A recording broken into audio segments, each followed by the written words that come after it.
చాలా ప్లాన్ చేశా. కానీ ఒకటి కూడా అవ్వల. అదే రియాలిటీ. మనం ఎన్ననుకున్నా ఏది అవ్వము. పోనీ మన విషయం ఏమన్నా చేస్తున్నాం అని ఇలా జనాలకి చెప్పినా అది అవ్వదు.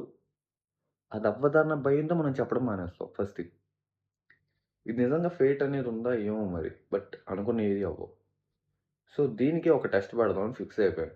ఎలాగో నేను ఖాళీ 20 డేస్ వరకు. జులై 10థ్ నా బర్త్‌డే.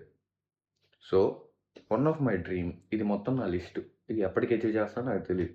బట్ ఆ డ్రీమ్‌లో ఒకటి బుక్ రాసి పబ్లిష్ చేయడం. బుక్ ఎలా రాయాలో తెలీదు. ఏం రాయాలో తెలీదు. ఏది తెలీదు. సో, ఈ సంవత్సరం నా బర్త్‌డేకి నేను ఈ గిఫ్టే తెచ్చుకుందాం అనుకుంటున్నా. ఒక బుక్ రాసి పబ్లిష్ చేసి నా బర్త్‌డే కల్లా ఆర్డర్ పెట్టేయాలి. సో, ఇప్పుడు గనక నేను ఇది చేయలేదనుకో, ఫేట్ నిజంగా ఉంది. మనం నిజంగా ఒక దరిద్రులం. మనం అనుకున్న ఏది అవ్వవు. అన్నీ పగటి కలలే. ఒక్కవేళ ఈ 20 డేస్‌లో నేను ఒక బుక్ రాసి పబ్లిష్ చేస్తే ఎవ్రీథింగ్ ఈజ్ పాసిబుల్. కేవలం మన బద్ధకం వల్ల మాత్రం మనం ఏది అచీవ్ చేయట్లేదు. దీన్ని ప్రూవ్ చేద్దామని ఫిక్స్ అయిపోయాను. సో, ఇంక బద్ధకం లేకుండా నాన్ స్టాప్ 24 గంటలు కొట్టేయడమే. చూద్దాం ఎంతవరకు ఎళ్తానో.